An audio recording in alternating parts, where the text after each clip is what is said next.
we're going through the portal after all.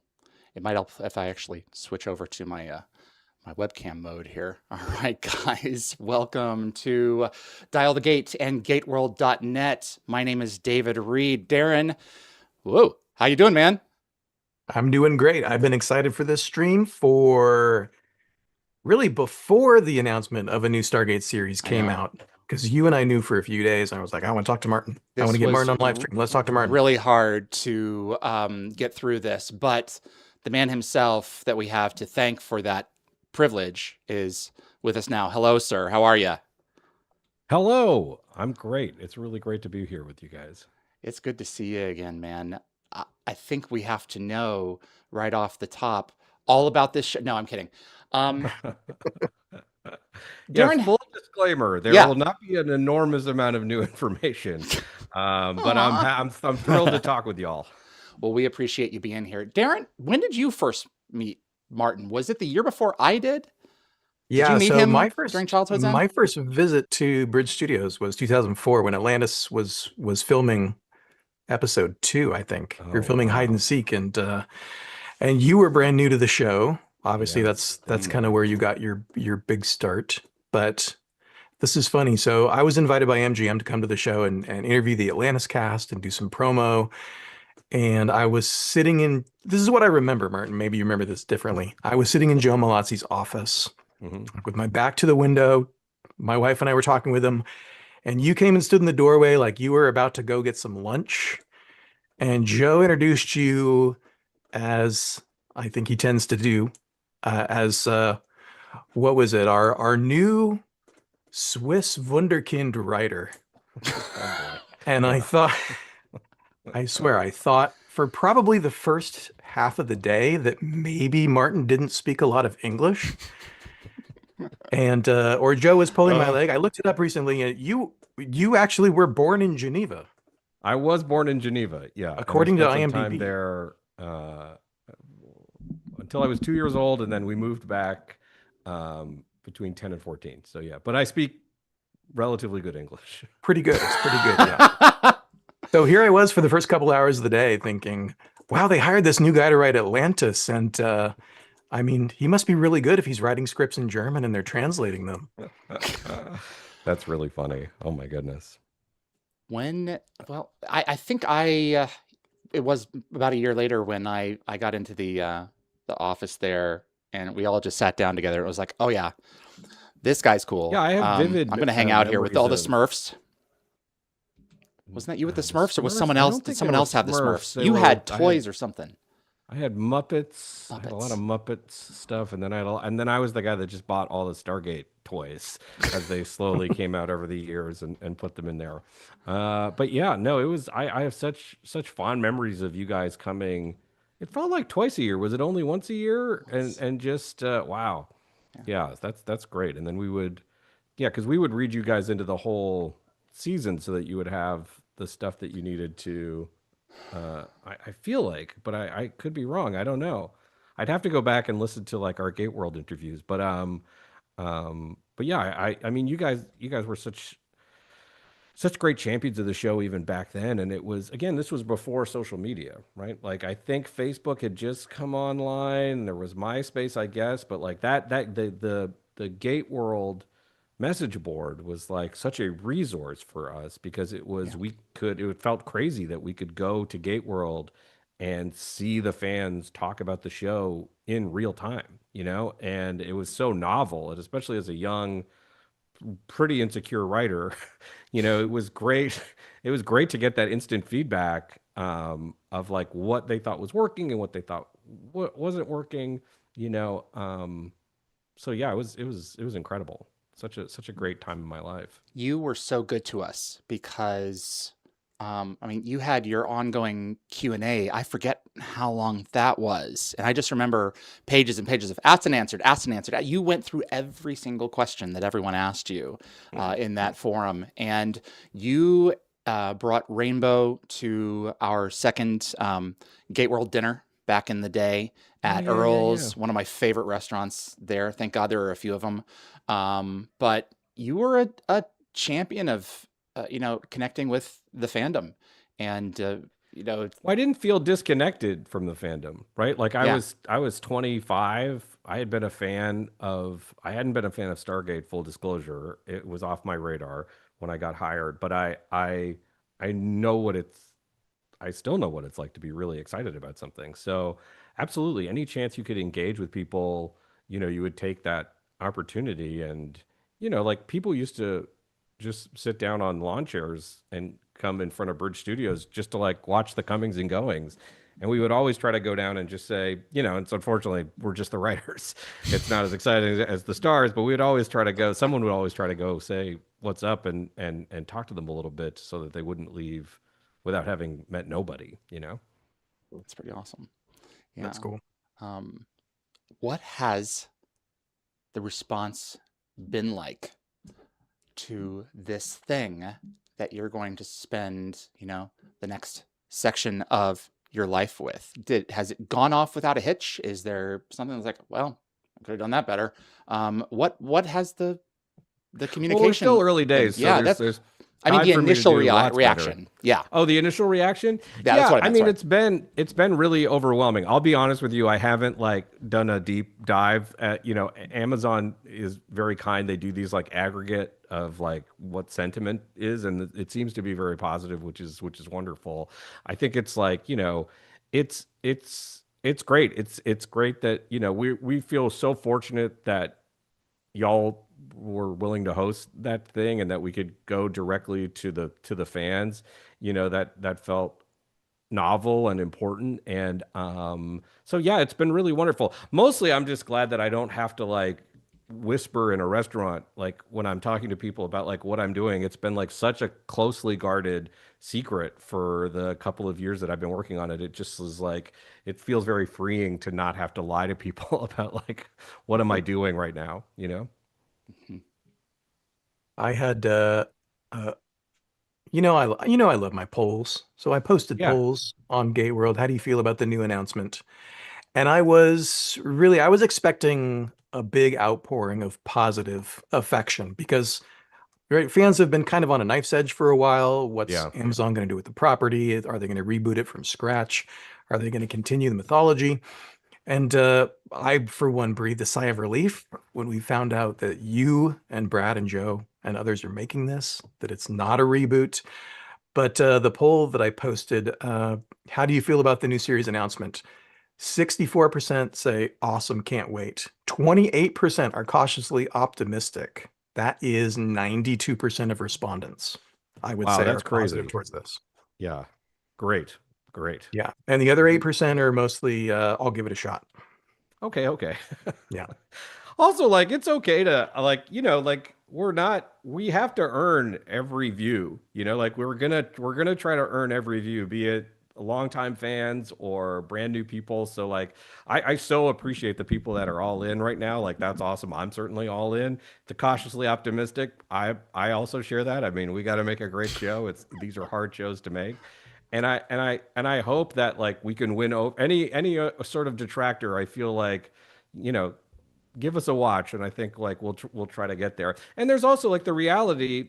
I will say, like, one of the things even from like the early GateWorld forums in the early 2000s or the mid 2000s, you know, I think as creative people, you have to realize like it's impossible to catch everyone.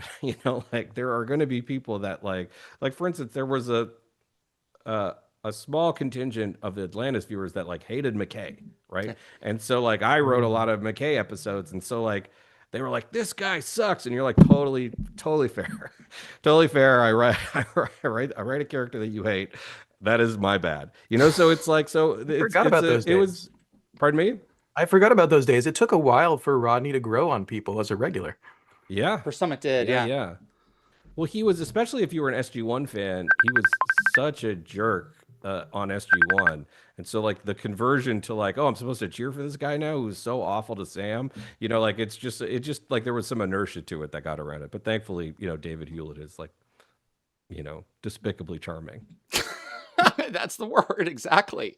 So we got the impression that you've been working on this, trying to get this made for a couple of years now, but it goes back further than that, doesn't it? The Yeah, it goes kernel back of this so idea. long. Yeah. Yeah. What's the origin story here? Yeah. Yeah, so I believe my first meeting about something new on Stargate was like 2016, maybe 2017. I had done this show called Blind Spot, which was a like a modest hit here in the States, and so it kind of opened up a lot of conversations about people which were like, okay, well, what are you doing next? Which most of the answer was like, oh, a Blind Spot for many more years, I hope. But MGM, they just we had kind of a general, and we were just talking, and I made a case for what I thought the show should be back then. And I think at the time they were kind of exploring stuff. I don't know whether the features were still, it was tied up basically. And it was going to be complicated because I had a deal at Warner Brothers and they were MGM and they didn't really want to cross pollinate all of that or give up any ownership. So we had had some initial talks like very, very early, but it just felt like it wasn't going to work. And then I was like, oh, okay. And then I heard Brad was working on something, and I was stoked that Brad was working on Mm, something, and he was working on something for Peacock at the time, and then I moved my deal over from Warner Brothers to Universal, who is the parent company of Peacock, and so they started talking to me about, you know, hey, we're potentially doing Stargate. Is this something you want to talk about? And so I got to read Brad's incredible script, and we started talking about it, and you know, um, and then even then we had started talking about an early iteration of what this would eventually be, and and so Brad we had these great conversations, and I pulled in Joe because at that time I wasn't sure, like it was just a confusing time. We were trying to figure out, like, it wasn't sure that Brad's script was going to get traction because of mm, the people that had commissioned it had left, and so there was an idea of like maybe we'd do something new, all three of us together. And I was over at Universal for some very specific things that ended up not going, but so there was some concern at Universal about, well, they didn't really want me to run it, and so we were like, well, maybe the three of us will do this together, and we started talking about ideas. But looming over, so that was like 2020, 2021, maybe. And but looming over us was the fact that like Amazon was probably about to buy MGM. And so as those discussions creatively progressed and they started to talk about what the business side would look at between Universal and MGM, it all came crashing down because Amazon bought MGM, and that was going to be that. They were going to keep those properties inside of MGM, and I was like, oh well, bummer. And it was a dope idea, and then sure enough, uh, um, when my deal at Universal was up, I kind of was just going around seeing what was available, and you know, Amazon essentially we're just like, hey, we know you have a history with the franchise. Is this something you'd be interested in? Have you thought about it? I was like, I've actually thought about it so much. I would love to talk about this. And so I had a lunch with Matt King and Nick Pepper over at Amazon, and kind of didn't even really lay out my vision so much as my enthusiasm and why I thought it was so important that this, like, and baffling to me that this show was like that it wasn't already on. And to their credit, I mean, like, Amazon immediately had identified Stargate as like a prime candidate for a TV show. Like, they're Good. just like a very secretive company. They're a tech company, right? So like the fact that you didn't hear anything isn't about their enthusiasm. It was about them trying to internally figure out what to get right, you know? And so we talked, and that was probably end of 2023, and then it took a while to make a deal, and so yeah, and then I started working on it, you know, June 2024, about pretty actively. And then when that was closed, I called Brad and Joe rather, and said, "Hey, let's get the band back together." They had Yeah. so generously invited me when it was their thing. I just really felt like it would be crazy to do it without them, to a certain extent, because of our earlier conversations. And then, yeah, and they said yes, which was incredible. It was crazy because I was actually in London I was helping out on another Amazon thing in London. And I texted Brad and he's like, well, I can't talk about this now. I'm in London. And I was like, I'm in London. And he was like, oh, he was like, where are you? And our hotels were right next to each other. Crazy coincidence. And so he came over and we just gabbed it up, and I was like, I think this is what I'm thinking, and he got really excited. And Brad, I mean, Brad is just like such a great collaborator. He just like was like, and this and this and this and this and this, and You just then start spinning it right there, right? yeah, yeah, yeah, and so I was like, oh, okay, awesome. And then I really just went and wrote. I was like, I just wanted to, because the tone of the show is so specific. I was just like, let me just try, even if we have to throw this draft out. Like, I would just like to let me try to communicate the fullest version of what I'm thinking. So Mm. I wrote a draft and gave it to Brad and Joe, and then shared it with our partners at Safe House and the Amazon team, and that's when the enthusiasm started to really cook, and then it goes from there. Okay. Was that too How much detail? That's wonderful. I have 10 more questions, but how close is the idea that went onto that page that you're working on now? How close is that to what was, Oh, generated in the 2017? oh, well, the 2017 was very different. The Okay. 2017 was like a yeah, the 2017 was very different. Let's not even get into that. And then the 2021 version wasn't incredibly developed, but like my way in is the same. And so like that, like my initial like creative take was the same. Um, uh, and then it's gone through like many pitches and notes processes, and again, Matt and Nick and Tori and Joby at Safe House have just been so incredible, and so yeah, no, it's Is that wonderful. is that typical for your creative process to kind of you got to take a couple swings at something before you make contact? Yeah, I mean that's the fun of TV in general, right? Is like it's not a solo. Writing can be very solitary, and in television, it's like it is great that you're getting that constant feedback. And what's incredible too about Amazon is like they have a real sense of like what works on their platform and what doesn't work, and what has worked in the past and what hasn't worked.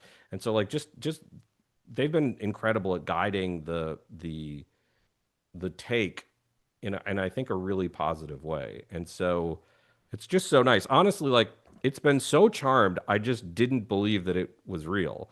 Because also like it's really, like coming out of Warner Brothers and Universal, I had been working on like 10 shows a year because you're like, you know, your job is to produce things for those studios, but also to sell everywhere. Whereas Amazon, I'm just worried about making shows for Amazon, and all they were worried was just Stargate. So this is really all I've been doing for 18 months, which feels Wow. crazy.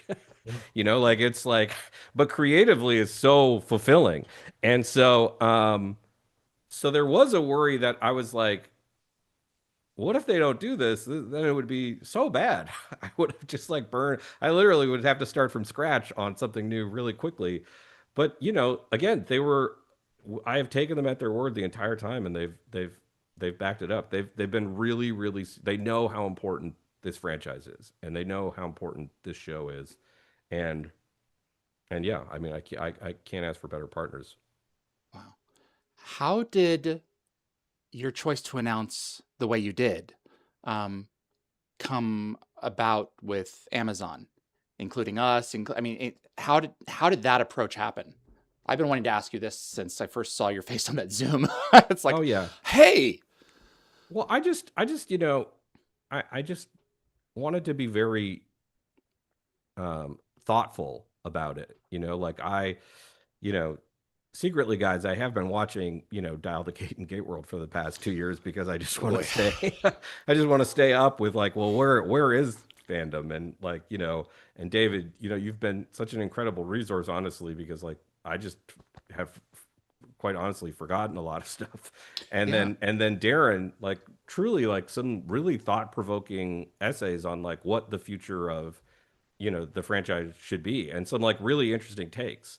And so it was good to know that like just with it was a way for me to be like, am I way off here? I don't think I'm way off. I mean, like definitely it's not a total overlap, but it's like it was just nice to hear fans discuss the show online. Um, so for me, there was like no brainer. Like if we're gonna announce it, like like it had to be on GateWorld and Dial the Gate. Well, It that's really makes a lot of gratifying sense. because it feels right, particularly when we hit, a year after the Amazon deal had Yeah, closed. We hit 2 years, we hit 3 years. It started to get to the point where it felt a little like shouting into the void. yeah. So it's really gratifying to know that you were out there reading and listening and thinking along with us.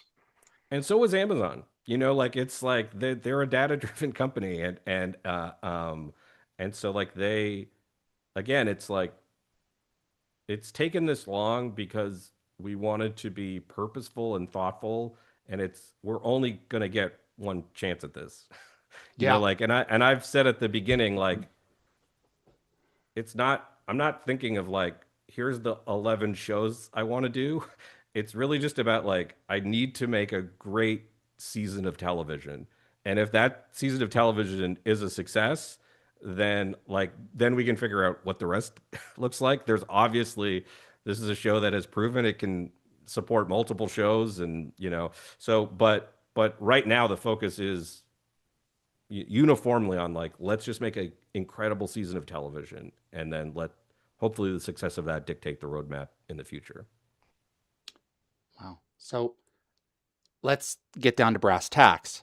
How long does Oh, a yeah. production like this take? So can you set expectations for us? I mean, if we're being real here. Yeah, I mean, just in a general sense, I think like, we're starting the writers' room on the other side of the year, and so it's gonna, these things take about 2 years, give or take. Might be a little shorter, might be a little longer. Hopefully, it's not longer, but yeah. So that's just to set everybody's expectations. Like we're in for it's going to be a minute. That we wanted to announce early because we didn't want it to leak. We wanted to like have it be controlled and be able to have because it had been like 20 excuse me,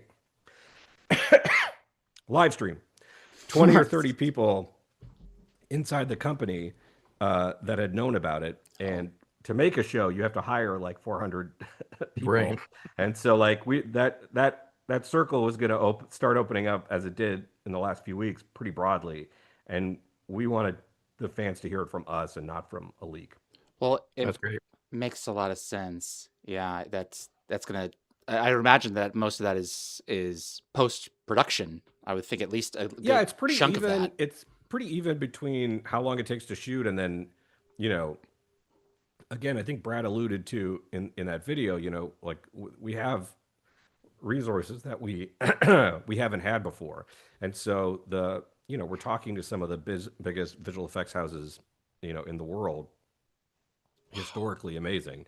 And but that work takes time. It's not it's a gift to not have to, turn around a shot in 3 weeks, to have in some cases a year to Mm, build out a sequence. wow. That's more or less what you guys were working with on the original shows, right? You had Rainmaker and other external vendors, and then you had Mark Savella building the internal team Yeah, for visual incredible effects. internal team. Yeah. But you guys were rolling through, right? When you're doing 20 episodes a year, you're rolling through. You got to 40. decide 40 for 3 years, Yeah. but you got to decide, okay, how many shots can we afford? How many shots can I fit in my episode? How long can they be? And then work with those guys to turn them around on this constantly rolling basis where Yeah. what's the latest you ever delivered an episode to the network? Oh, I mean, hours before. I mean, like a day Oh, Really? before. Like it is. And also something that is different with all of these major platforms is, the show. goes live day and date across the world, and they need a certain amount of time also to do what's called localizing, which is like that they, I think they translate into 30 plus languages, which is incredible for all of those audiences. Wow. But that, that takes a certain amount of time. So like once we're finished the show, before it can air, they have to go through this like localizing so that all of the countries and, what do they say? 240 countries and territories, 240 countries and territories. Yeah. yeah, at the same time. So, that just the back end of that is really, really impressive. One of the things about modern television that is frustrating for me, Martin, and you may be able to speak to this, you may not, is that 2 and 3 years between seasons. Is there a snowball's chance in hell that if the first season is successful early on while it's airing, that you could, is there any chance that we'll get if it's really successful, another season about a year later? Or is it 2, 3 years now, and that's No, just the that's way very. it I is? mean, I don't want to listen. Yeah. If we are so lucky, I think that is a. You're not the only one that feels that way. I think everyone in the entertainment industry, from the top down, wants to squeeze, the time between seasons, because just as a view, we're all viewers. We love television. That's why we make television. And so everyone has that ache and pain. Um, um, and so yeah. I mean, we'll certainly endeavor to do everything we can Okay. to get those times between seasons down. But again, I'm just focused on making one great This is season fair. now. Obviously, it's not a But it's limited series. We want it to be a bunch, but it's like the my main concern right now is just making 10 episodes that everyone's going to want a second season for. Okay. Darren?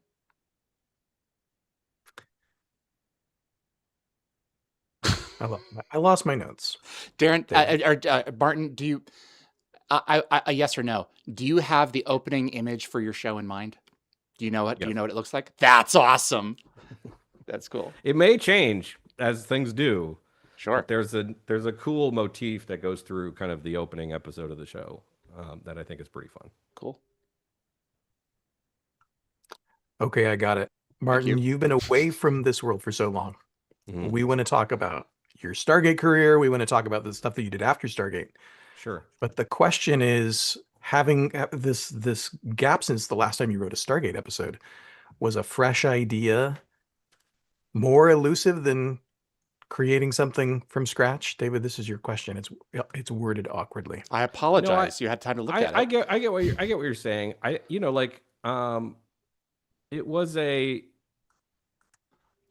uh, it was just so fun to return to the tone of the show, and it's one that like is obviously, if you've seen anything I've done, has like followed me a little bit, Um, um, Obviously I love high stakes, big Mm. shows, but like there's always a sense of humor and fun, that I think, w- you know, I innately have, but I like definitely refined on Stargate. It was a great place to learn how to make TV.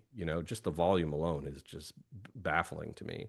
To be a part of 150 plus episodes of Mm. television before you're 30 is like what a gift. Um, so it's ingrained in me pretty strong. And so when I came back to it, it was great because like I hope that I've grown as a person and I've grown as a storyteller and I've grown as a showrunner. And so the ambition of this show is twofold. It's a bigger, grander story, certainly, than we've been able to do, but also like emotionally, um, is a bigger thing.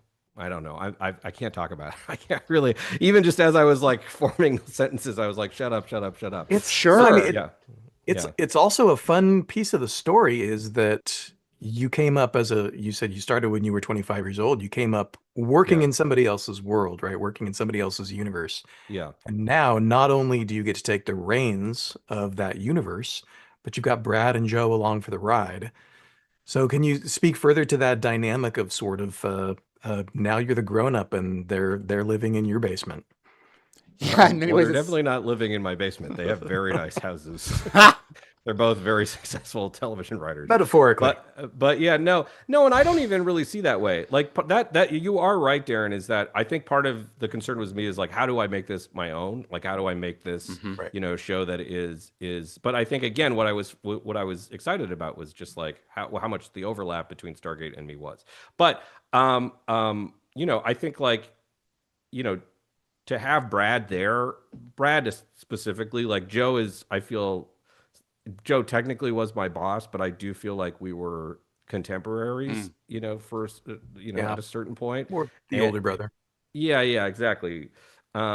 Whereas Brad is like a huge mentor of mine. And so, just in the developing of the show, I think, there was a moment where we were done, press send, you know, off for approval, and Brad just sent me, you know, the simplest text, which is just like, well, they wanted a new Stargate, and you gave them a new Stargate. Like, great work. This is fantastic. And I I got choked. Like I got really. It meant so much that he, um, uh, that I had not let him down. That I had been able to do something that felt new and exciting, but that he was also proud of. And excited to be a part of.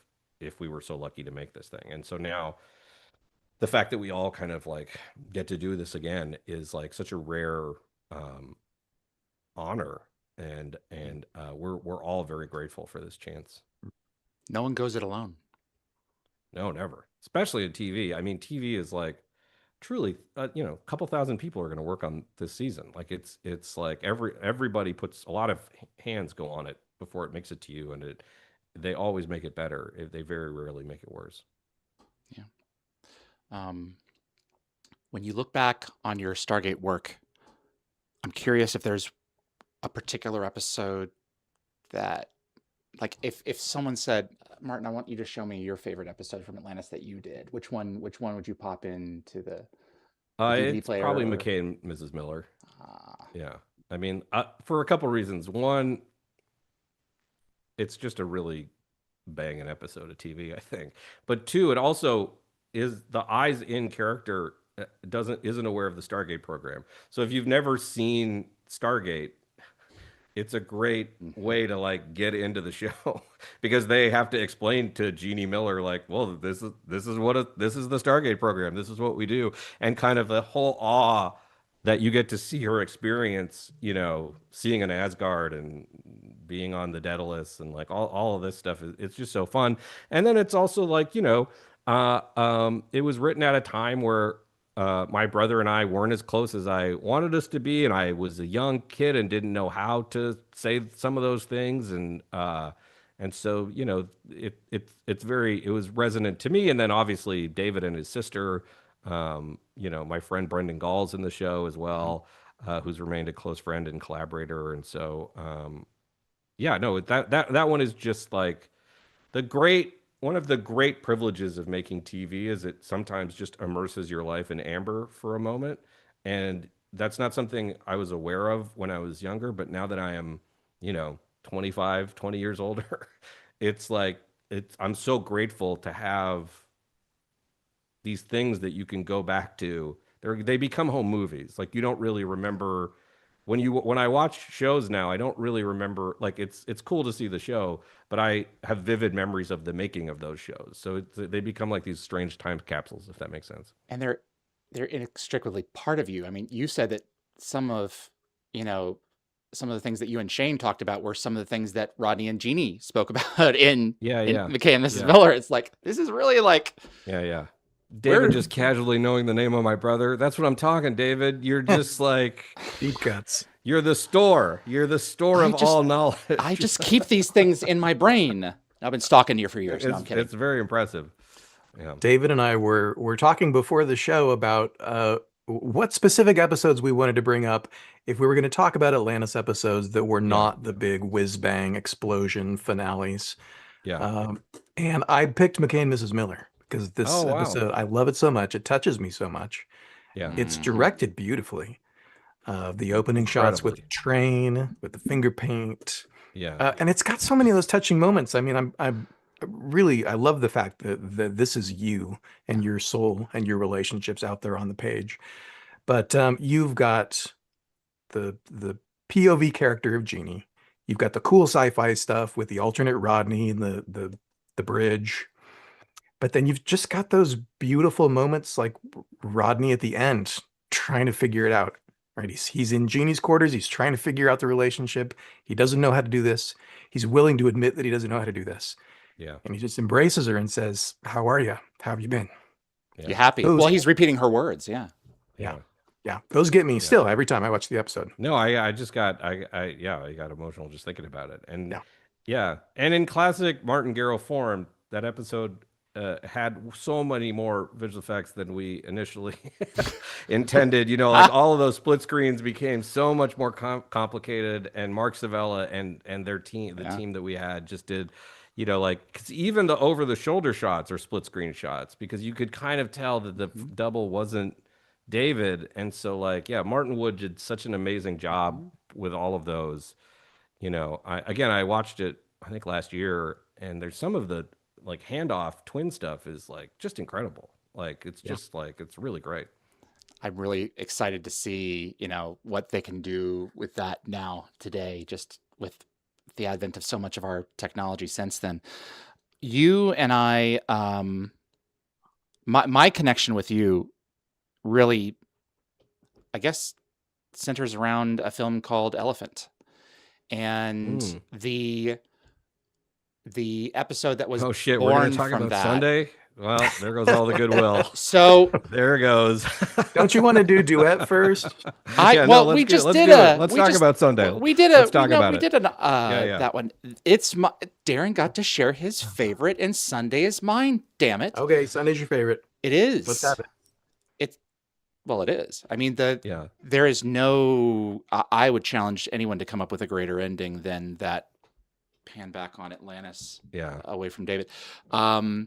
I love that episode for what it was, but I also love it because we talked about that thing for a year before you shot it. Like you were trying to, you was like, I have this idea for a day off episode, but nothing happens on a day off. Like, what do you do? I remember this. Yeah. We and- were in your office and you said, I want to do an episode basically about nothing, right? Yeah. Just a day off. Yeah.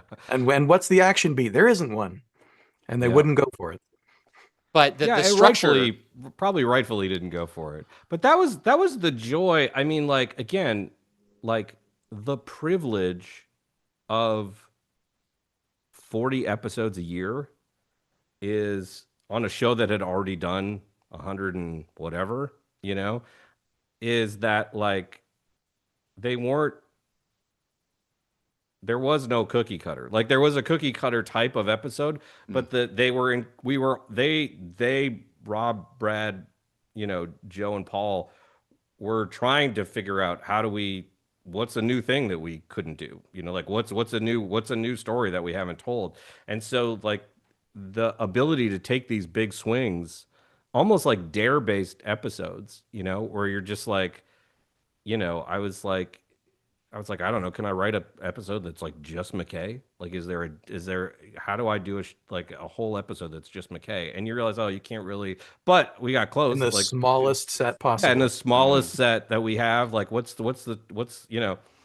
And so, yeah, you're right. Yeah. Sunday was me just being like, the one thing that was similar with every episode is like every episode was like, well, we're all gonna die, and then it was like, oh no, we're fine.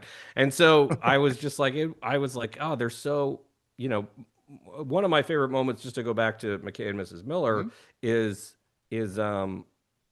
just the look that the team gives each other, because they like clearly love Rod, right? Like Rod is so great, and McKay is so jealous of how tight he's gotten with everyone. And then so when Rod has gone back and Jeannie's gone back, you know, McKay goes up to the table, you know, again, where they're all kind of having whatever snacks or meals or whatever.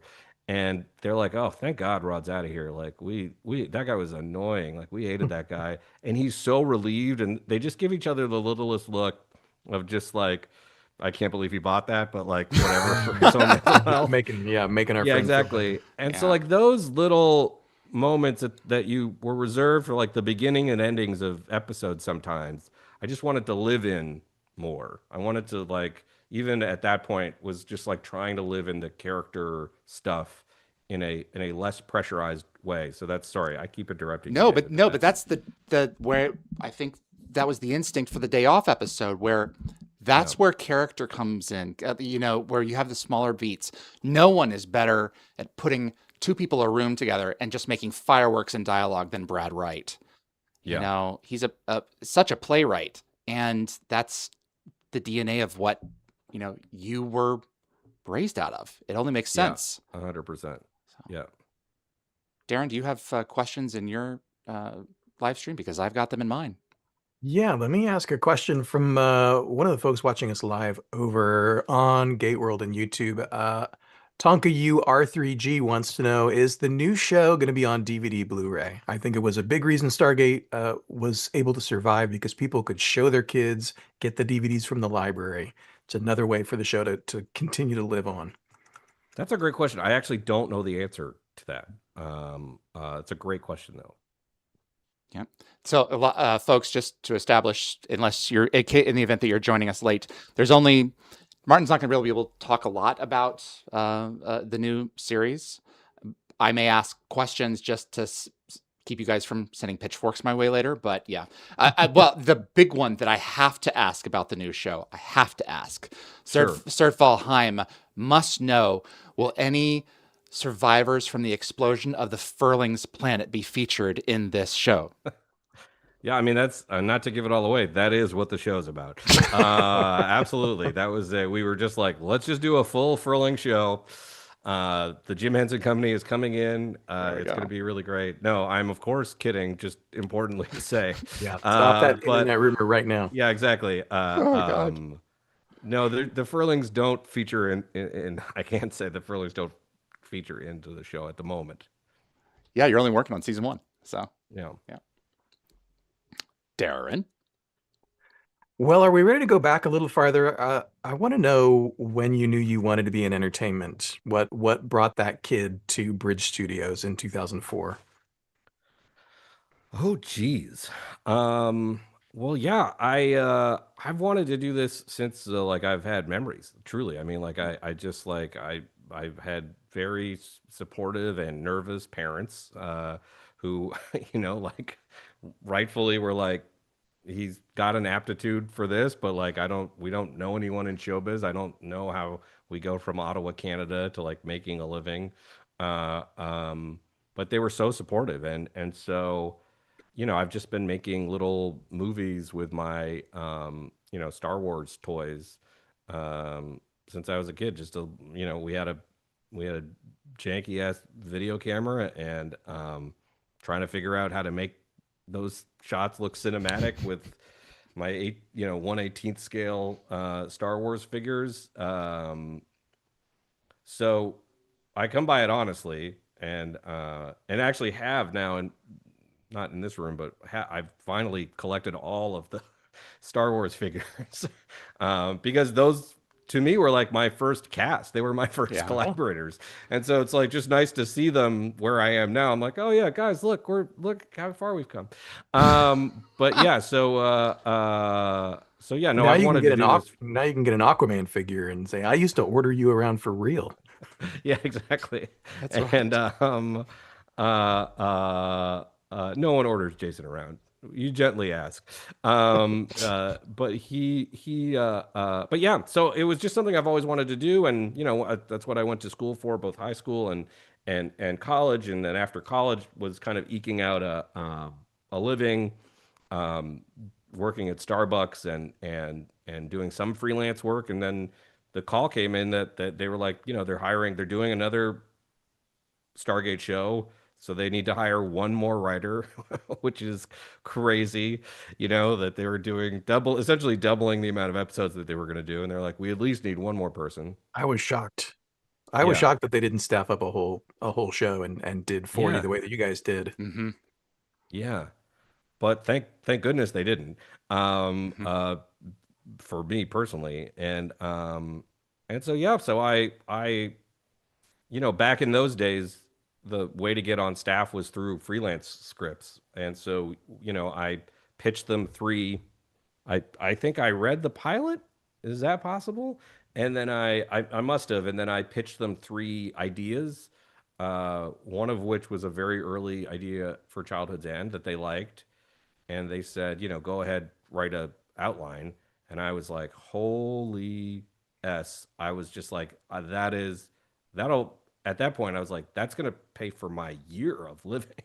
I think it was $8,000. Like, it was so much money, and I was like, okay, so I wrote it, and then they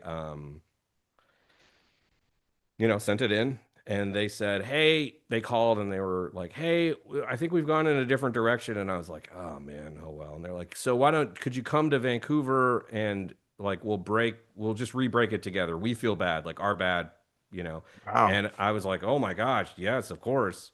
So I flew to Vancouver and worked with them. I mean, I was only there a day. Wow.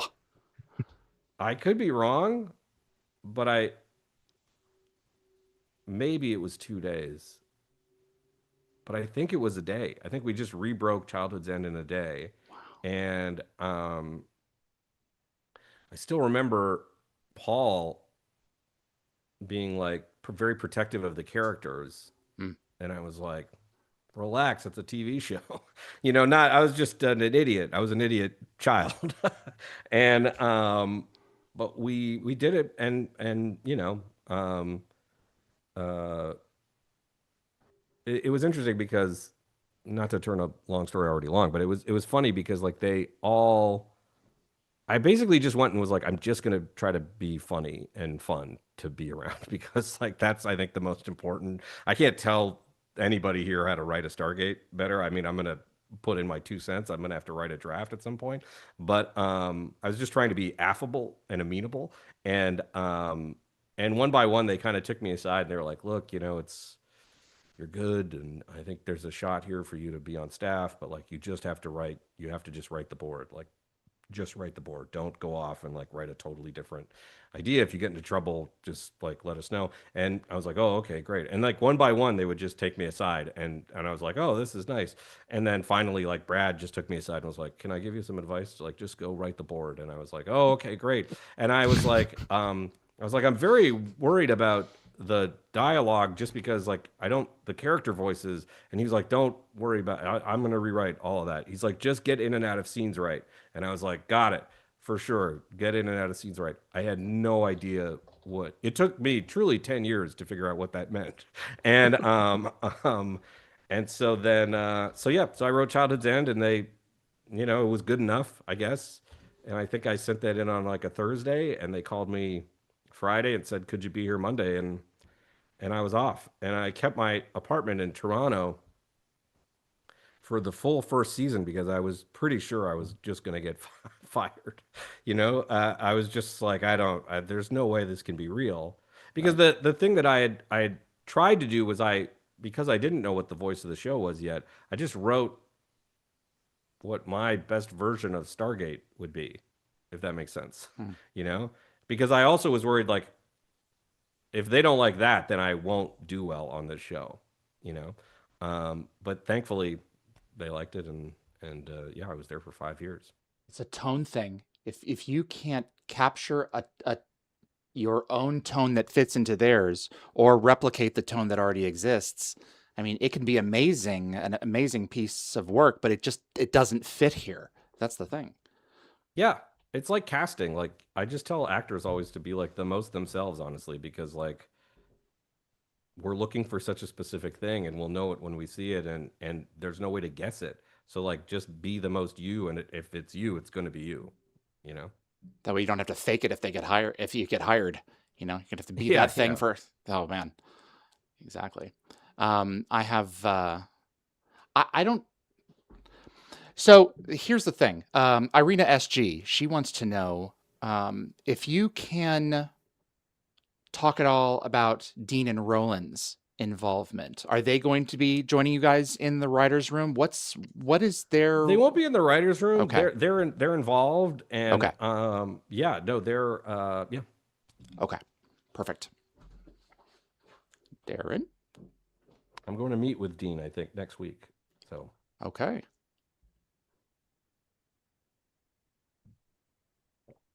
I'm trying to restrain myself. I'm trying to be good. Marcia Middleton. you can ask away. I just can't. Oh. I like again. We're trying to and be and fair. Yeah. Yeah, I don't want to keep you putting you on the spot over and and to over again. everyone Yeah. that's asking a bunch of questions about the new show, like totally fair. I'm so excited about it. Mhm. Thank you for your questions, and just know that like you don't have to wait until the show is gonna come out. Like we will be doing some more of these, Yeah. and we're, you know, we're planning to try to do some sort of quarterly Mhm. update. Like we're going to stay in contact, and there will be like little bits will slowly come out. But like today is very nascent. Like we don't even have all the writers Yeah. hired yet. You know, like it's. I just don't want to. I don't want to. I don't want to spoil anything, but I also don't want to say something that could also shift because the show is in kind of a fluid space. Right. You Well, know? then let me, because That's very fair. you mentioned something earlier, and I want to clarify here. You said 10 episodes. Is that fixed or is that potential? You don't know for sure right now. Oh, did I say 10 episodes? Yes. I mean, like, yeah, Everyone noticed. yeah. Yeah. Oh. Well, so it may not be fixed at this point because, you know, there's I a think lot we can going talk on more there. about that at a later date. For Okay. Sure. All right, Yeah, for yeah. sure. David, you put in the notes a question about one of my favorite characters from the behind the scenes Stargate SG-1. Switching over to Stargate another document Stargate without my. Atlantis. Are we talking about? Wait, are we talking about? There's a certain character that our guest helped to develop, along with some help from Paul McGillion. For the Oh, Danger Beckett. is there a chance that we might whole see show Danger is- Beckett The whole return? show is built around Danger Beckett. That's why I'm back. Finally, Danger Beckett will get the spotlight he's so richly deserved. It's called Danger and the Furlings. Yeah, Danger. It's just called Danger. No, seriously, if there is not a cameo of Danger Beckett, I will riot. I think you're the only one who will riot. So it will be a small protest, but no, that's very funny.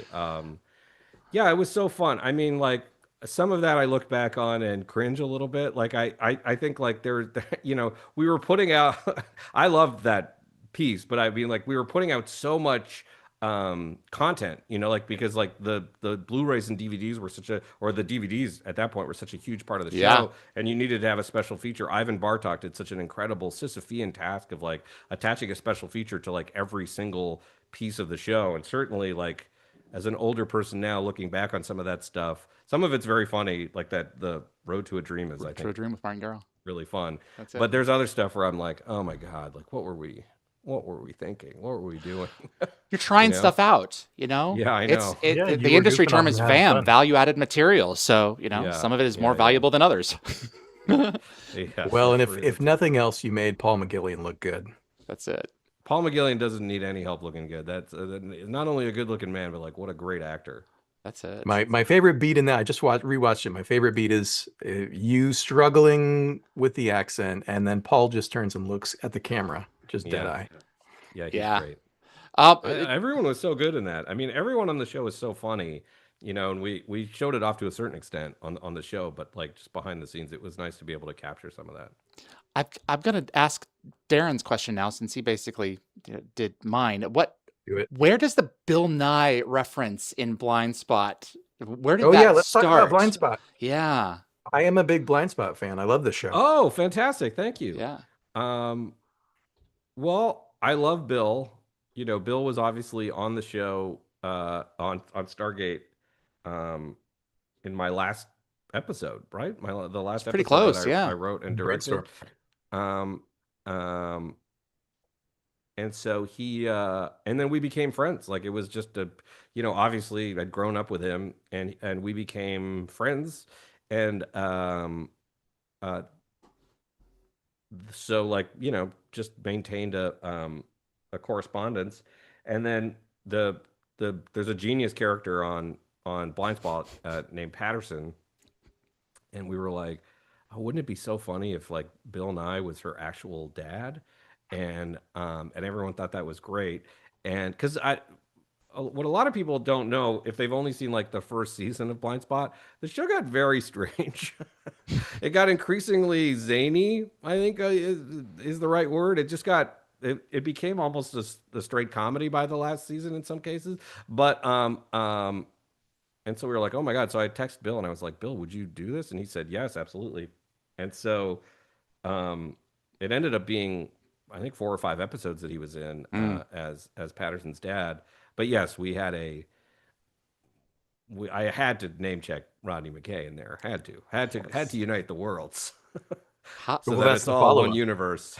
That's the follow-up. Is Blind Spot canonically Oh Stargate? yeah, Blind Spot now it has to be canonically in the Stargate universe. Yeah, uh, absolutely. yeah. Yeah. How, Claire Brownlow, how key is it that you want to make the next show a family-friendly show that everyone can sit down and watch it together? Yeah, that's a great question. I mean, that's a conversation that is ongoing. Quite honestly, like I don't have a great response to that right now. Mm. It's a special thing about the franchise, certainly. And I have a 3-year-old who I would love to Ah, watch it one day. So it's just a question. We're just trying to figure out when she can watch it. That's part of the sure. conversation we're having now. Evie Cahill, having worked on Quantum Leap and Kungu? Really? Kungu? Is that the title? Kungu? Kung Kung Fu Fu. Guys, spell check for typo. me. It really does say G. Um, you've seen, what works over the years. You've seen what doesn't work. Uh, in moving into this next chapter of your life, do you, in terms of a project, how much keener of a sense do you have of what works and what doesn't, or are there, as you go from project to project, do you become more aware of certain holes to avoid in your path when you're moving your vehicle through? Like, has your Yeah, has I your think, and process again, refined? I can't get specific, but I think like there are definitely none of those. Nothing I've ever made is. This is going to be shocking to some. Nothing I've ever made is perfect, y'all. And so we've definitely made mistakes. And the great thing about having a long career is that you can learn from some of those mistakes. So there are some pitfalls, I think, in rebooting those two shows that were definitely helpful to make those mistakes there before and try to avoid making the same ones here For sure, without getting specific, unfortunately. of course. Well, then tell me creatively. My impression, kind of looking at Quantum Leap from the outside, was that that show was up and running a bit, and then you were brought in as a showrunner. Uh, That is correct. is that That, right? And how was that yeah. experience for you creatively to kind of step into somebody else's show? It was really rough, if I'm Okay. being honest. It was Yeah. Yeah. really, really, it was that's the hardest thing I've ever done, both just emotionally because, I was an executive producer on the show. Um, uh, uh, I had much like I'd been on Kung Fu. On Kung Fu, Christina Kim created it, and then, she went on to run it spectacularly for 3 years with an incredible staff, uh, and I assumed that that would be the case on a Quantum Leap, and then it's a to no one's detriment, it's just a really hard show to get right. It was a really Mm-hmm. important show for NBC, and but I had no intention or real any desire, to be totally honest, to step in, and but it was just going. It was headed in a bad direction, and so I came in.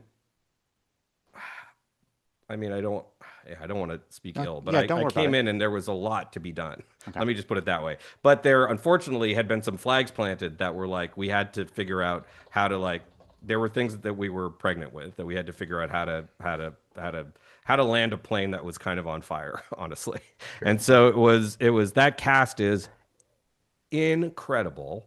The writers were that stayed were phenomenal, and but it was truly just trying to stay, just trying to keep the nose of the plane up, for as long as we could for that first season, certainly. And then there was no break, like we just because of the strikes and everything, we just like there was no downtime between season. Like we just started filming the second season immediately, and so it was really hard. It was really hard. I learned a lot. I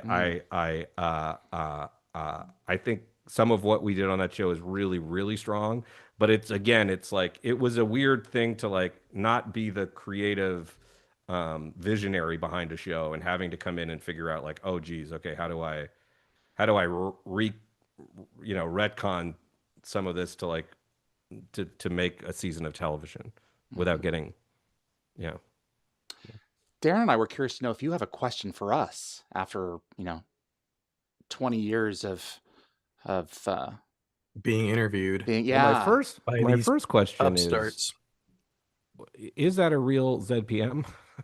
No, this is made by a buddy of mine in Australia, and isn't it So something? cool. Yeah. Yeah. Yeah. I would love to buy one of those. I'll get In you that one. case. I'll Yeah, get you one. no, just give me his name. I would love to. Okay. Yeah, I mean, I think like what is a good question for y'all? Well, what has been, Darren, I know just again from watching your videos, I'm speaking like we're intimates, but like I know that you were having a moment where you were like, maybe this is it. Maybe it's time to fold up shop. Boy, I remember that day. What what has kept the fires going for you for so long? Like why, you know, you both have been so important to the survival of the show. And I would just love to know that like what was the gas in the tank for those lean years? Yeah. Like what got you There- through it? There were a few years in the lean years where there wasn't a lot of gas in the tank, and Yeah. GateWorld has always given me the benefit of being able to work on it when I have the energy. Yeah. If you go back and look at the archives, there are weeks, sometimes months at a stretch where there's nothing posted on the website, and that's either because I got busy with my day job or my family, or I just ran out of gas and couldn't do it anymore. But then something comes along, and you get a new spark. You get a new bit of energy. And I guess,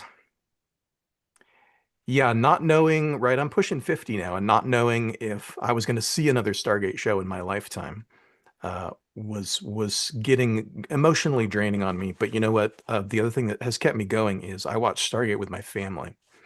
Over the course of several years. We watched SG1 in Atlantis. We haven't watched SGU yet because my youngest is not quite there age-wise.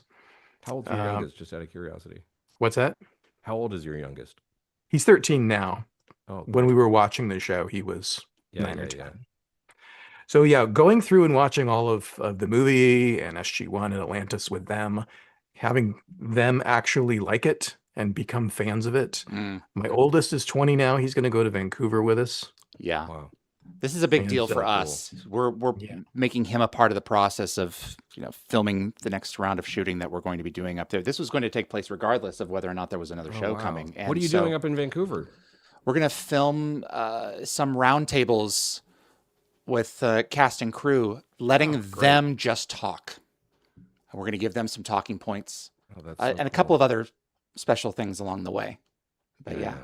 So it's the show it's the gift that keeps on giving, because there's always something to mine with it, because it always changes. It evolves with us, and you can go back and watch it and it means something different to you at a different point in your life, because you're different and because society's different, and because what it really is just a mirror that you hold up against society and your world. So they can always be watched. It's like the Twilight Zone. There will always be Twilight Zone marathons on Sci-Fi Channel until the heat death of the universe. That's My just wife how it watches is. Every time there's a sci-fi marathon. What is it with the marathon that we get up? Like all of those shows are available for streaming, but there's something special about. They're like, oh, it's the marathon. It's the New Year's Eve or New Year's Day marathon of the Twilight Zone. My wife is just glued to the I think TV. there's comfort in there. There's It's the same reason that 3-year-olds like to watch the same thing again and again. There's familiarity, and I don't know what you mean. But yeah, no, totally. This has been tremendous, sir. We really appreciate you taking the time. Marcia Middleton, how do you cultivate such a beard? Oh, you Oh, asked my beard question. I was going to end on that. I've been that's sitting here. this is How do that's I a get very my beard nice to do that? question, I think, and it yeah, I don't know. It grew out of a depression 15 years ago, just not wanting to shave, and then I was like, oh, I like it, and so now it's my wife has never seen me without a beard, so you'll never see me without a beard. It's locked into my persona, and Is it genetics? Do I need special lotions or what? There's no, like butter I stuff that this you can is apply I to don't think it's it. even that great. It's you just got to let it. It's got to go through a bad phase first, where it's Yeah. just crazy, and then you can. It's like a topiary. You can kind of slowly shape away at it, and then Yeah, I it's had a it can COVID be bad phase. yeah, yeah. Yeah, didn't we all? Well, again, thank you so much for making the time, and again, I'll keep saying it, but like in those lean years, thank you for just keeping the flames home, flames lit at home, and I'm so excited to continue this discussion over the next couple of years as we make the show, and again, I apologize that like the lack of substance to a lot of Don't. these questions, but hopefully as as as time goes by, we can get into more and more exciting stuff. Gives us a lot to look forward to for sure. This has been All great. right. Really Well, appreciate you, thank you man. very much. Yeah. I will log off. Is that the right thing to do? I That's don't. it. Yes. He and I Okay, are going to keep great. on talking. So Okay, you have a good fantastic. holiday. Thank Bye, you, everyone. Martin. Happy holidays. Thank you so much. Bye We'll see you bye. Bye again. bye, man. Okay. Bye. All right. Let me go ahead and switch this over here. I think I did it right. Give me just a second. All right. There we go. Oh boy. We need to switch things around here real quick. I am you and you are me. Just 1 second, bro. All right. That was great. That was yeah.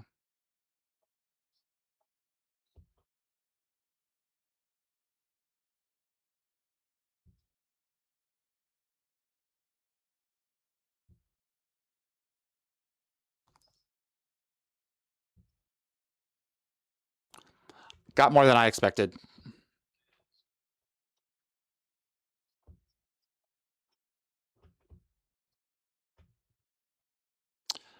I am thrilled that he even took my email.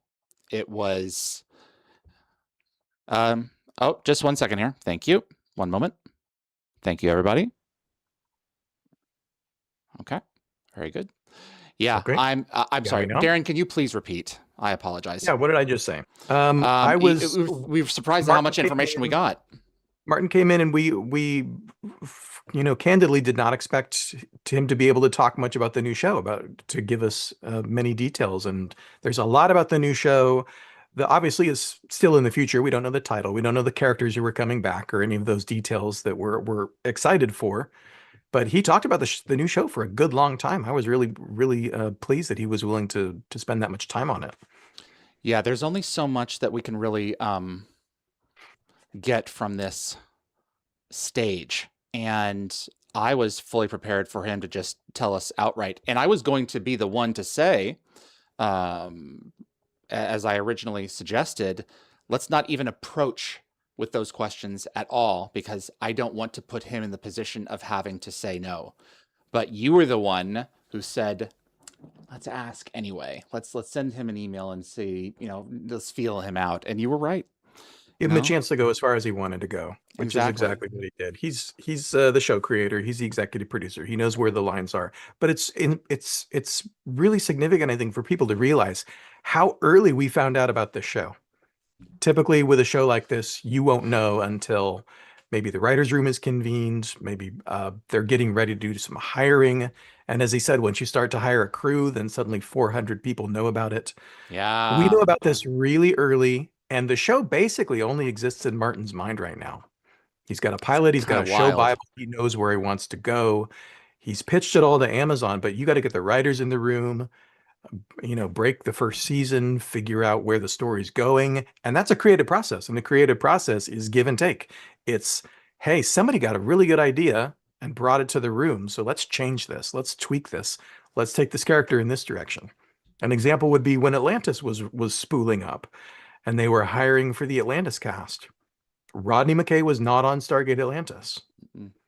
No. They had a different character that they wrote. And as they went through casting and were kind of struggling to find the right performer to fill that role, David Hewlett's told this story on Dial the Gate. He read for that part.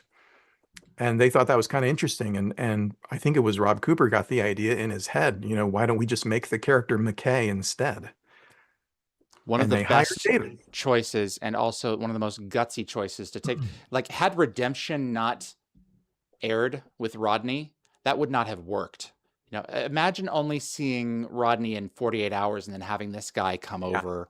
And then to Rising. He would be easily the villain in that series. I was like, there's no way that anyone is going to. But I mean, the other way to have done it would have been to make it so that like Rising was like his story then. Like Tom Paris's story is Caretaker. That's the character in Caretaker for Voyager, the pilot that has a beginning, middle, and end. They could have done the same thing. Rising would have had a whole new meaning. Rising from the depths of horrible person to he's all right. Because he needed that okay from Sam because we love Sam so much. He needed the okay from Sam. That the ending of Redemption when Sam says you're not so bad, kisses him on the cheek. It was more attractive to you. I hated you. We needed that in order for Rodney to work as a regular. And that's an example of the fact of how shows change and evolve through the creative process. So I think that's one of the reasons Martin doesn't want to put everything on the table right now, not only because the show is potentially 2 years away, but also a lot's going to change. That's the thing. It hasn't been written. It hasn't been cast. Just accept the fact that I can hear myself. No, I can't. Thank you. Just the fact that we're so far out. Why say something that could be different? I mean, he can't say that there's going to be 10 episodes for sure. He doesn't know. He has a pilot written. They haven't even started breaking the into the writer's room yet until January. So all kinds of things could change. And then if some piece of information is already out there that's inconsistent, you have to backtrack. And it's like, okay, then there's going to be a why. Like fans are like, okay, so why was that done? Okay, well then, it's fewer episodes. Well, then they've had to get rid of some episodes because those episodes weren't really too good. Or it's going to be more than 10 episodes. Well, that there wasn't enough exposition in those stories and people spool and spool and spool. And that's what we do now online in little pockets and in some bigger ones. So it only makes sense to keep those things close to the chest, if for no other reason than the fact that we're 2 years away. And at least we have a proper expectation now. I was personally hoping that it was going to line up with the 30th anniversary of SG1, but it looks like it's potentially more going to be like with a hamster's lifetime. July 2027 is the 30th. Might be a little bit later than that. We'll see. Yeah, we'll see how production moves along. I did appreciate that Martin expressed similar frustration, right? They're viewers of television as well. They don't like it when shows are gone for 2 to 3 years. And sometimes it's, for production reasons, it's not practical to kick out a show every 12 to 18 months with the way that they're doing it. But it's at least on his radar. It's a frustration that he shares. It's one of those things that, I will accept Martin's answer, but I also have a really hard time processing it because, look, shows ran seasonally at the same time of year every year. And then we go into this streaming model, and that is just no longer fixed. The first real one was what? House of Cards, and then Orange is the New Black. And then at some point, the expectation just became, it's going to take 2 or 3 years, and there's not going to be a fixed point. And there's no way to unring that bell, unfortunately. I just don't understand why.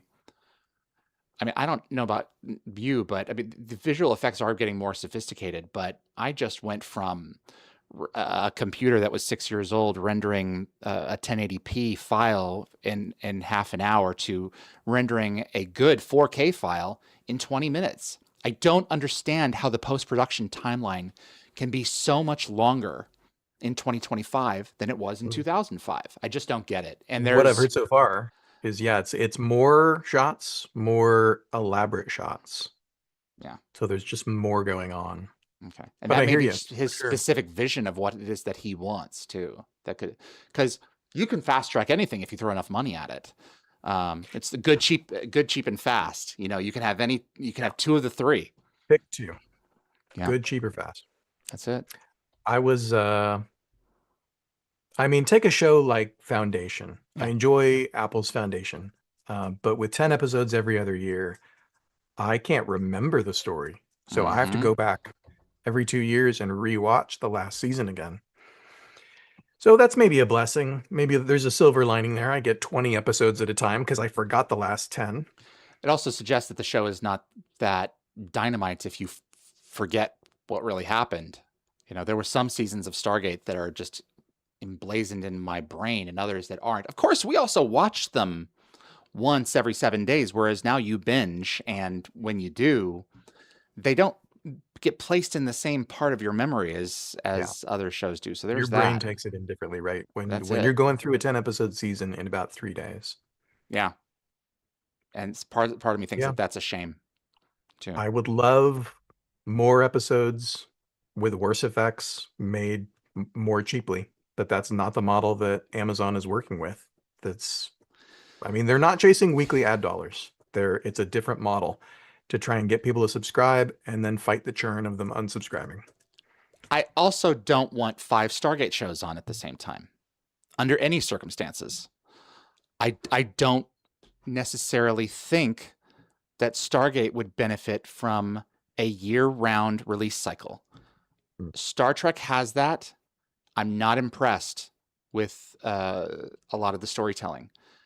And I think that just may be Paramount's and whoever's running it now intent, just to have like a Star Trek show on or the majority of the year, or a little more than it has been in the past. But I think that even with such a broad canvas as Trek, I don't think you're really doing the franchise a whole ton of favors by cranking these things out like cookies left and right. I think that having sat in the place where we have for the past 14 years with next to nothing, I think I've gained an appreciation for the fact that there's appreciation in the waiting, and there's appreciation in, okay, now this thing has come and it's mine, and this was created for me and new people like me, and now I'm going to enjoy it because it's finite. If it's no longer finite, it loses its a part of its intrinsic value. Just like the fact that we're mortal. You know, it's one of the reasons why life is so precious to us. Is it's not, we are far more inclined to throw it away and misuse it. We're going to have to talk about this more in the next year because that's a big topic. Do you have a few minutes? I've got some questions for you and for us in my chat. Sure. You mean hit you with questions here? Sure. It's only fair. What are you guys posting over in GateWorld? That roundtable you talked about, when is that supposed to air or be published? Okay. So we have, let me pull up my Vancouver count. One of these years when I visit Vancouver, I will actually visit Vancouver instead of pulling and see the town chock full of Stargate stuff. But mostly it's in a taxi. I can't find it right now anyway, and I can't see. Well, just generally, the fact of the matter is, shoot a bunch of stuff in December, and then that stuff is going to be presumably part of Dial the Gate season 6. That's correct. So Dial the Gate is moving into a different phase at this point. Part of it was I wanted to do something a little bit different. I am not front-facing. I'm not camera-facing. I was never intended to be. I just had the institutional knowledge, and so it was easier than to just, post someone in chat. Okay, now ask this question. So I'm going to be doing more producing, and thank God for your oldest and a couple of others who are going to help with that, because the other part of it is we have a new show now, and there's a reinvigorated effort. Originally, I was just going to go up and see my buddy and meet his new son in Seattle, but it was like, well, Vancouver is close, so let's shoot some of this stuff. And I was going to go up to Vancouver with you for a couple of days, and then this announcement came down, and I was like, let's do we were planning this more. before the announcement. So we're going to shoot about 5 or 6 pieces of content with actors and with crew from the franchise's past. And we're going to have them sit down and basically interview and converse with each other. If you've seen these actors on actors videos that are on YouTube, that's really what we're going to be doing. That's kind of the idea, is to take you and I as interviewers out of the equation a little bit, and maybe do a multi-camera setup and let them talk to each other. Let them talk to each other about their craft. Have Stargate be at the center, but really be more tangential. We want you to get to know them a little bit better. I'm not going to reveal anyone specific, because the fact of the matter is that people can pull out, and when we're going up there is the last week of filming for Vancouver, so people can get jobs at the last minute. That's entirely possible. But we have right now between 10 and 12 folks who we're going to be sitting down with and creating little pods with of stories to do 90 minutes to 2 hours of content, and a few special features along the way that are going to be pretty exciting as well. And I'm excited because we have relationships with these people that go back decades, and it's an opportunity for us to get to see them in a little bit of a different light. I recognize every time I turn around that we're losing folks left and right. Carrie, we just lost Turgon from Emancipation, and every time that happens for me, it's like, okay, there is an interview that I will never be able to get. There's a Stargate story that I will never be able to share, or that fandom will not necessarily have. And a couple of these folks are getting up there, and it was just an idea with you. It's like, what can we do to solve this? And have something that everyone is going to be able to look back on and say, wow, I'm glad that this exists of them to move forward in time. Yeah. Just It's going to be something really a little fun. extra that's more of them and more of off the top of their head. Yeah. Yeah, it's going to be really fun. It's going to be different kind of content than either of us have done. It's not going to be, just one-on-one interview driven content like our trips to Vancouver over the years have largely focused on. Yeah. There's some really creative ideas, some places that we've never stood that I'm excited for. It may crash and burn. It may be of just interest to us and a couple of people who are really interested in, Stargate history. But I really want to focus more on the folks who did the show and their craft in particular, and what they brought to their characters and to their roles in production. And that's really not necessarily so much their characters and what they did on production, though there may be some of that depending on the person, because that's just the approach for this one. So it's cool. Hellcats wants to know, what one character would you like to see return? You If know the my new answer to this season one. had one and only one cameo, who would it be? You know mine. Sarah Gardner. I have guesses. Yeah, I was going to say Anna Louise Louise Plowman. Probably is your top One pick. interview I've never been able to get. But we have to have a good reason for Sarah Gardner. Her story kind of ended. You don't need a good reason for Sarah Gardner. Anna Louise is Anna Louise. But yeah, no, that's a really good point. I think if I'm to think strategically,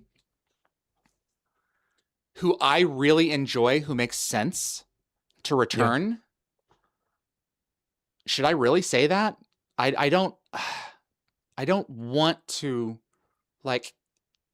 impose my thoughts on what it is that he's doing. But okay, fine. What makes the most sense to me is Alec Coulson. Alec Coulson. I think Alec Coulson makes the most sense because we now have these larger than life figures whom we are aware of much, much more than we were when the shows were airing. And that is a guy who doesn't just disappear. That's a guy who doesn't just stop thinking and contributing to whatever world he's in. And you would want someone with that level of brain power at your side. I was convinced he was on Destiny for a while, or at Icarus, or he's not on a pleasure planet.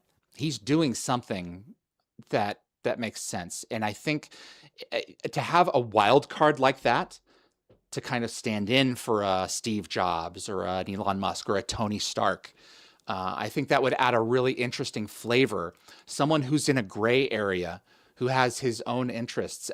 If you haven't seen our interview with Charles Shaughnessy, it's great because he specifically talks about the fact that he's interested in the truth at all costs, no matter what stands in his way. But really, he's interested in what he perceives as the truth. And that's an important distinction. Go check out our Charles Shaughnessy interview. It's brand new. For me, it's just Sam. Put her in a uniform. Just Sam? Yeah. Just let me see her one time. Call her General Carter. I'll be happy. Calling from a cabin, right? Calling from a cabin. Martin wants to know, will you guys cover spoilers and leaks as you did in the old days? I'm not. I'd get some more of a GateWorld thing. But yeah, seriously, we haven't discussed this. What is your policy going to be? Well, now that we're talking with 800 of our closest friends. I haven't had to think about a GateWorld spoiler policy in 15 years. We obviously we're approaching the new show as fans who are going to want to watch it and enjoy it, and not spoil it. The challenge is to report on it in a way that is provocative and continues to drum up interest, but doesn't ruin it for anybody. I kind of feel like spoilers probably won't be much of an issue because most of our spoilers, are episode specific spoilers. Back in the day, used to come from casting sides that would be they'd go out to casting agents and they would go up on casting websites and be publicly accessible, at least if you had a subscription. And it doesn't work that way by and large, especially with an Amazon original that's much more secretive. Those ways of getting information about scripts are much, much harder to come by. So I don't expect to be able to get any access to any of that in advance. So I guess, yeah, if we even have access to any spoilers, we'll deal with it as it comes. But the goal is enjoying the show. That's the thing. I can't see it spoiling the show for anybody. I can't see you doing it largely because we're not trying to get people to see that we're there anymore. I mean, it's part of that was you had to do that because everyone else was as well. And you didn't want us to be left out of the loop because if this is going to come out anyway, we better be reporting on it. But I think that you and I are you're almost 50 for crying out loud. I mean, we're at a different point in our lives where it's what do we really need here and what services the greater good of Stargate fandom, and let some of the younger ones, play around with something that may be true, may not be true. Yeah, and for the record, I'm happy that casting sites are not widely available anymore. With a 10-episode season of a show that I absolutely love, I don't want that stuff on the internet. It was a tightrope walk for you and Stargate Productions. And for some franchises, it comes out through, I don't know what the leakers are on different franchises or TV shows. If it's production crew or somebody who works at the studio, I try as much as possible to stay way far away from that for Star Wars and Star Trek and other shows that I watch. But here's an interesting question from Jeff at Suns and Shadows. Hey, man. Amazon premieres. Oh, I have a meeting coming up in a half an hour. I got a alert. Amazon premiere. Typically, Amazon will drop 2 or 3 episodes as a big premiere event, and then they'll do the rest of the season weekly. So what's the strategy for covering a show that is, we're going to be for the first time in years back to the time when there's 1 new episode a week. and it hits Amazon, it hits Prime Video, and it's available globally at the same time. Have you thought about that yet? Well, define covering. So here's the thing. The podcast that we did back in the day on GateWorld, I was so frustrated with the fact that you and I tonally were so similar that I wanted to make something that was entertaining, that you could tune into. And I exaggerated some things that I didn't necessarily think were always 100% the case. I didn't lie, but Yeah. You wanted some more contrast like between Kirk says us. to Spock, you could exaggerate. Yeah. Yeah. And Throwing some things out there and seeing I what would stuck. get emails from production saying, come on, man. And I was like, ugh. So if it comes out and there are some things about it that I'm not thrilled with, I think part of me is just going to keep them to myself. Because Well, you can play the role of a host, right? Whether it's right. Warrigal extremists or whether it's guests on Dial the Gate, That's you can right. play the moderator. You have the delicious problem of looking forward, and I can look back. And you know, I'm taking information in on Dial the Gate with a great deal of people come on and say things on my show, and there's a lot of things that they say that I don't agree with. Sure. And it's not my job to say one way or another. And people will attribute things. And it's also not your job to push back on an interviewee in the moment. We are not the New York Times, as a wise person once emailed us. And that's true. And the fact of the matter is that this is entertainment journalism, if it is anything. And my job is to entertain folks at this point, and I'm not looking to be as critical about a show as it is my goal to continue to foster an open conversation about the brand, because the brand is more than just SG4. It's SG1, SG2, SG3. It's SG1 Atlantis and Universe. It's all of these things. It will continue to be things after this. I mean, let's just say that Martin creates a dud. It'll be down for a few years. I'm just putting it out there in the universe. I'm expelling my demons. Let's just say that he did. It would be down for a few years, but it wouldn't be done forever.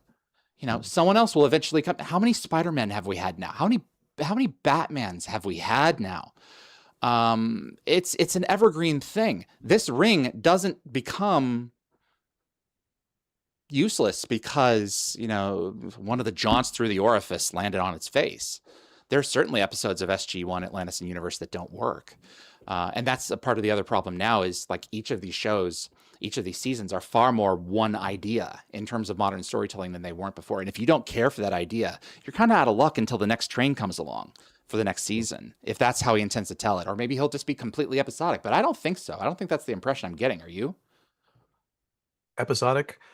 I think we just don't know enough, but I would assume not. I would assume that it's serialized, but enough that each individual episode has a beginning, middle, and an end. Yeah, I would think like SGU, you know, in terms of that, like there's an ongoing story, but there's every episode is definitely an episode in and of itself. But yeah, I think I may be revealing too much too early on here, but I think my plan is just to sit back and watch. And my commentary for how I feel about the episodes will be far, far later. Not because, and I lost count of the number of emails that we got where we were accused of being shills, but I don't find it necessary to share my opinion about a work of art when it's really fresh. And a few years later, maybe I will, but that's not my role. Well, it's not Dial the Gate's mission. That's right. One of GateWorld's missions is to give voice to different fans.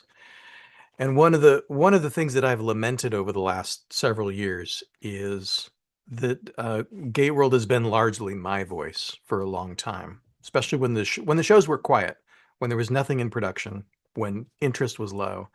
I was just kind of in maintenance mode and doing stuff that I was interested in, right? Making videos that I'm interested in. Mm-hmm. Uh, but you know, with things coming back and getting more involved and in the last 5 years being on Dial the Gate and having Mm-hmm. you and other people to talk to, Mm-hmm.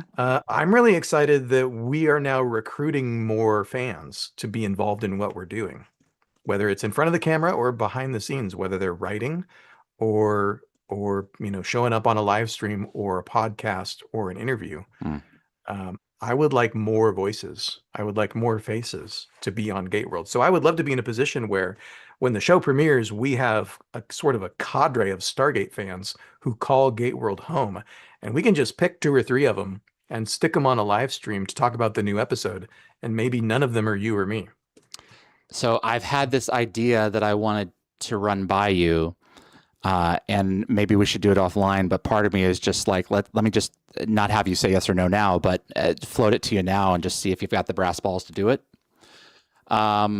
I really think that oh, are you still there? Is that on purpose? Jerk. I really think that one of the most brilliant things that I think that was done in media in the last few years was the Wachowskis, when they put out The Matrix on DVD, they had 2 running commentaries on each of the movies. And one was philosophers who loved the films and critics who hated them. And they got heat for doing this, but Warner Brothers went along with it anyway. And you can sit down and listen to commentaries of philosophers who watched and enjoyed the series of movies, and another set that really didn't, on the DVDs themselves. Interesting. Yeah. And look, you and I both know that at this point, there are a ton of rage bait YouTube channels. There are a number of them that I've followed for a while, and then they just went too dark. And they are in the Stargate genre. They've watched this stuff. And our announcement came out. They've said nothing. They've said nothing because they have nothing negative to say. And if they don't have anything negative to say, they're not going to share it with their audience because negative is their tone. But when it starts falling on its face, you'll start, or if it were to, I'm sorry, who knows what's going to happen. They'll start talking about it, and that's just the shtick. I think what you should do, in all honesty, is create 2 shows for Stargate fans and get a moderator for each one, and start training them up a little bit earlier and start having those conversations with them in advance and exercise which combinations of people. Find a Harrison Ford out there, and then find your Mark Hamill and Carrie Fisher, but Harrison will always still be there to, talk, to interview, or to audition the other cast members for, this next thing that you're doing, like George Lucas did with Star Wars, and have a group of people who are extremely enthusiastic on one ongoing GateWorld channel, and on the other, have a set that loves Stargate, but they just don't know at this point. So have 2 groups that really occupy those 2 different political columns, if you will, in our genre space, as you would in an electoral space, and have them carry through on the season of the show with the strict instructions to not go overboard and tell, well, I hated it, or I mean, maybe you could, and have those 2 independent voices. If that's the thing that you are truly interested in and concerned with, and lament the fact that it's only your voice, give 2 groups of fans and give them an opportunity to jump ship. And, oh, I really love it, I'm going to go over here now. No. And keep them. Yeah, it's interesting. Have it's interesting an audience, because, have a show for everyone. Have a show for everyone. I look at Star Trek fandom, I look at Star Wars fandom, and there are obviously camps. There are obviously people who like different shows, who actively dislike other shows. Those are valid opinions. I know that as we get more and more Stargate content, there's going to be more people who love the new thing. Maybe this Martin show is going to be the first Stargate they ever watch. and others who it's not going to be for them. Mm-hmm.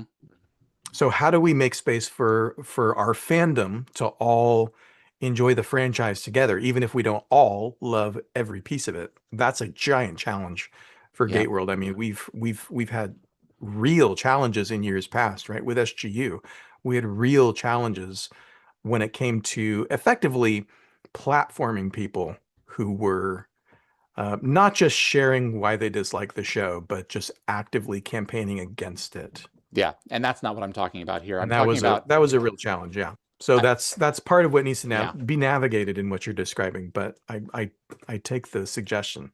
That's interesting in a really challenging way. White Castle PT wanted to know, will either of you participate in the creation of the new series in any way? Well, I think we are. But I think they're asking, like, if Martin were to call and say, do you want to participate in like another fashion, like I don't want to say consult, but I wouldn't be, I personally would not be opposed to that, but I don't think that that's going to happen. But yeah, Yeah, I think it's Martin's paying attention to fans. Martin yeah. is watching. Martin is listening to what people are excited about.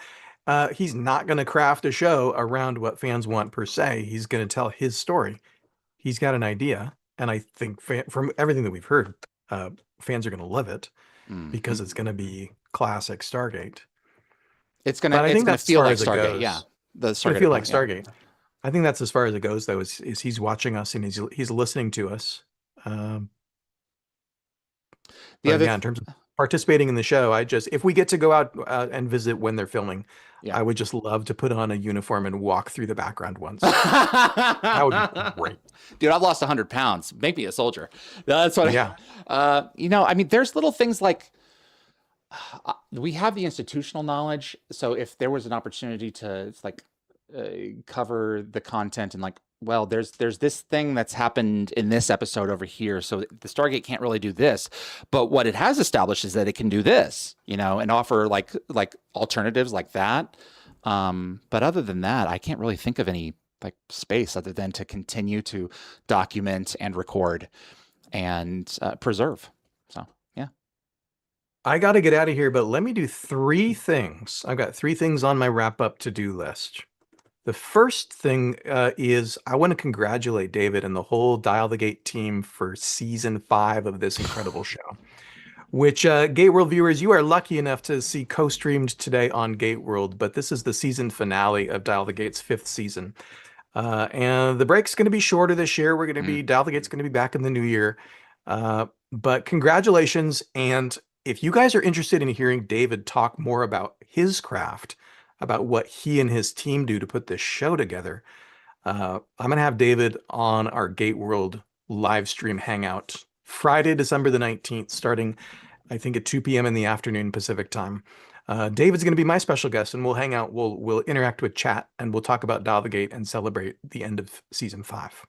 I'm seeing my godson that day, but I'm going to make at least an hour for you. So happy for that, because I'm so thrilled to have been able to do this thing for 5 years now and have the number of people who are participating. I mean, the fact of the matter is there's 377 people in my side of this simulcast listening to us just yak, yak, yak, as Emmett Bregman would say. And I'm thrilled. So thank you. Yeah, well, that's also going to be our final live stream for the year for 2025, unless you come back to me and say, Carmine Genziano's risen from the dead and he wants to live stream. Can you get on Tuesday? Then maybe we'll do one more. Yeah, it goes against the laws of thermodynamics, but yes. Yeah, that's entirely possible. Okay. There is actually someone who's reached out to me interested. So we may actually have another season finale. I'm just saying. But this is the proper one. Okay. As far as what's going on elsewhere on GateWorld, then we're going to live stream with David on December the 19th. That's a Friday afternoon. Also, we're busy bees, bees and beavers, busy beavers, busy bees. Those are both expressions, aren't they? Busy Canucks. The beavers and the bees are working behind the scenes on GateWorld Forum, which, believe it or not, is still around. Those of us who were posting on GateWorld Forum 20 plus years ago, a lot of folks have been coming back to visit the forum to get their Wow. password reset to unlock their old account. Why am I not surprised? So Greg and I are in the process of getting the forum software upgraded. We're going to do kind of a Okay. soft relaunch and have that be a space for people who like old school forums. That's going to be a space in 2026. But also, we're announcing today GateWorld is launching GateWorld Discord. So if you are a Discord person, if you are one of the younger kids these days, like my 13-year-old son is on Discord. Oh boy. We're launching a GateWorld Discord server. So check the link in either in the GateWorld chat or in the GateWorld video description for this live stream. We'll continue to publicize it. We'll put it on social media here in the coming days. But we're doing soft launch first right here. Get some folks over who like hanging out in Discord and chat Stargate.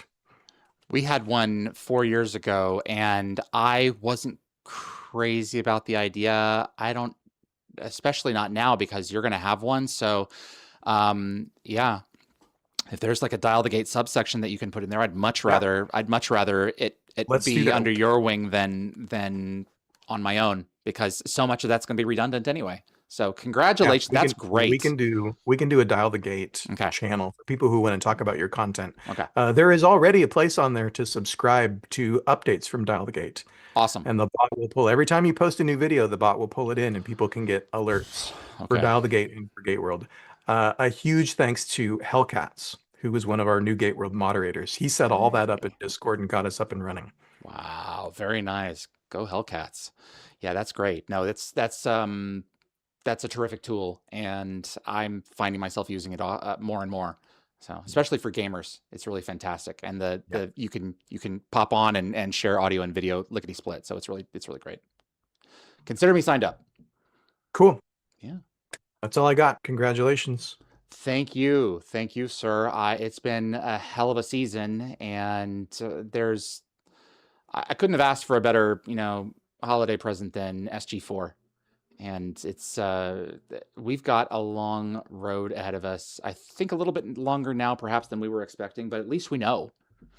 Yeah. And there is an opportunity here to continue to grow the fandom and look back. And I'm sure there are going to be things that are going to be obvious to us 6 months from now that why weren't they doing this then? This is a great feature. We can do this in advance of this thing that haven't occurred to us yet. And the fact of the matter is, you are building your operation with people. I am building mine. If you want to participate, and I haven't communicated with you yet, reach out to me at dialthegateshow@gmail.com, you webmaster@gateworld.net. Am I right? And let's make something cool together. There's so many people from so many different disciplines who are coming together because they love this franchise, and they only want the best for whatever's going to come next.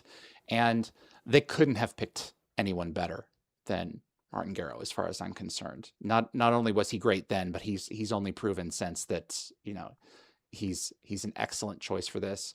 And bottom line, I want to go on whatever journey he has planned.